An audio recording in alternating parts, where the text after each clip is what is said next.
Imagine que tu te réveilles chaque matin avec l'envie d'aller faire ce qui te passionne, faire ce que tu aimes pendant 8 heures chaque jour et 5 jours chaque semaine. Et si je te disais que cette réalité pouvait être ta réalité? Aujourd'hui, je t'emmène dans un voyage au plus profond de ton être pour découvrir le métier de tes rêves. Donc si cette vidéo te plaît, n'hésite pas à la liker et à t'abonner. Mon premier conseil, c'est d'apprendre à bien te connaître. Comme je l'ai dit avant, trouver son métier, ça commence en soi. Il faut que tu connaisses tes forces, tes faiblesses, ce qui te motive et ce qui te démotive. Il faut également que tu connaisses ou que tu fixes tes valeurs. Dès que tu as tout ça, on peut dire que tu te connais vraiment bien. Ce qui est hyper important, car comme le disait Socrate, connais-toi toi-même et tu connaîtras l'univers et les dieux. Donc vraiment, apprends à te connaître. C'est la base de la base pour trouver ce qui te plaît et donc trouver le métier de tes rêves. Mon deuxième conseil, trouve un métier qui sera utile au long terme. Avec l'arrivée de toutes les nouvelles technologies, et notamment de l'IA, trouver un métier indispensable dans 10, 20 ou même 30 ans s'avère impossible. C'est vrai que notre monde actuel, en tout cas en Europe et aux États-Unis, est façonné par de multiples innovations, que ce soit dans les domaines de l'énergie, de l'industrie ou même de l'informatique. Et une petite innovation dans l'un de ces domaines et ça pourrait influencer la société tout entière. Comme ça a été le cas pour Internet et plus récemment pour l'IA. Et depuis la découverte d'Internet, les inventions ont commencé à s'enchaîner les unes après les autres, toutes plus révolutionnaires les unes que les autres. Ce qui nous a donné une société malléable et imprévisible. Ce qui nous complique la tâche de savoir si tel ou tel métier nous sera utile au long terme. Mais heureusement, j'ai quand même quelque chose pour toi. Quelque chose qui pourrait t'aider à savoir si tel ou tel métier sera utile au long terme. Pour cela, il faut que ton métier passe ces 3 filtres. Si tu réponds 3 fois non aux 3 prochaines questions, c'est que ton métier est facilement automatisable et donc facilement remplaçable. Première question. Est-ce un métier où nos émotions peuvent s'avérer utiles, comme par exemple assistant social, coach ou même professeur? Deuxième question. Est-ce que dans ton métier, on fait souvent des tâches différentes?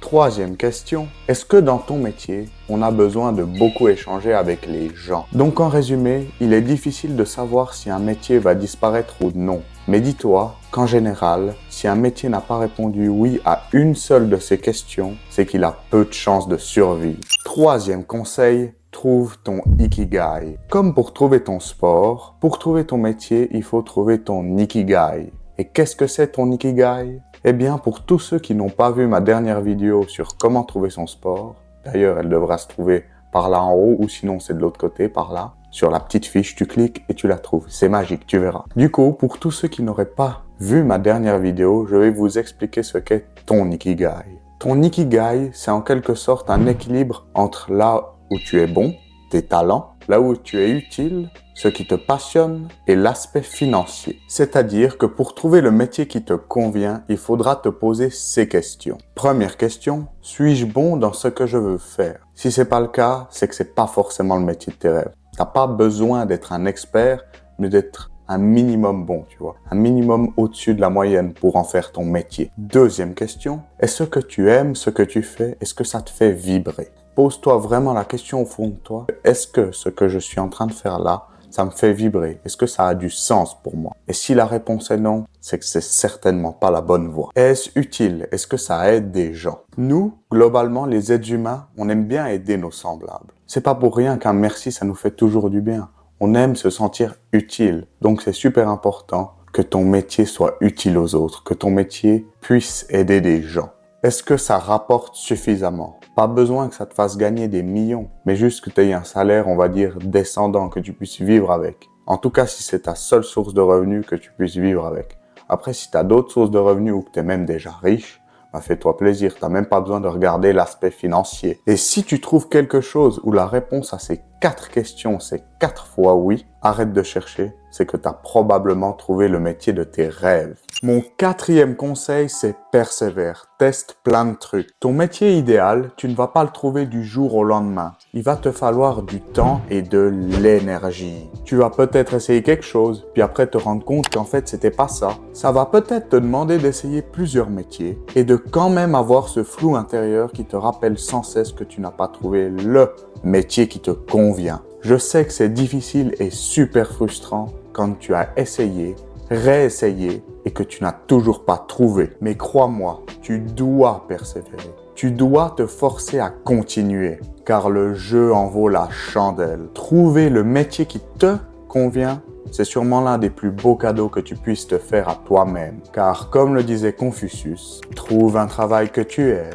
et tu n'auras pas à travailler un seul jour de ta vie. Mon 5e conseil, c'est écoute ce que les gens te disent. Tes proches peuvent s'avérer de bons indicateurs en ce qui est de trouver où sont tes talents. Par conséquent, écoute-les attentivement. Pose-leur même des questions si besoin. Mais n'oublie pas de quand même prendre leurs conseils avec des pincettes. Ils ne possèdent pas la science infuse. Ils te connaissent qu'en partie. Ils connaissent que la partie que tu leur montres. Il n'y a que toi qui te connaisses à 100%. Cependant, écoute quand même leur avis, ne serait-ce que pour apprendre à encore plus te connaître.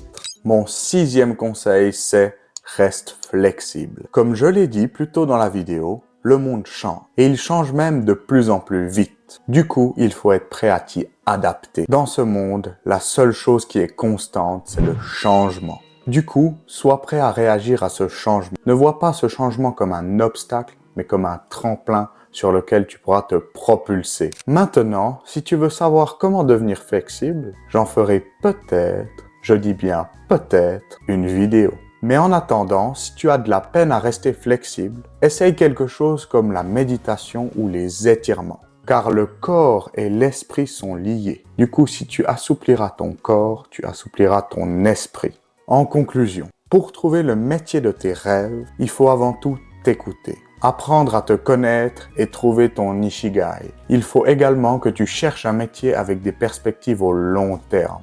Il faudra que tu tiennes bon dans ta recherche de job, peu importe les obstacles, toujours continuer, toujours aller de l'avant, mais il faudra aussi savoir écouter tes proches et rester flexible. La vidéo elle est terminée. La Tomitos Family, je vous dis ciao.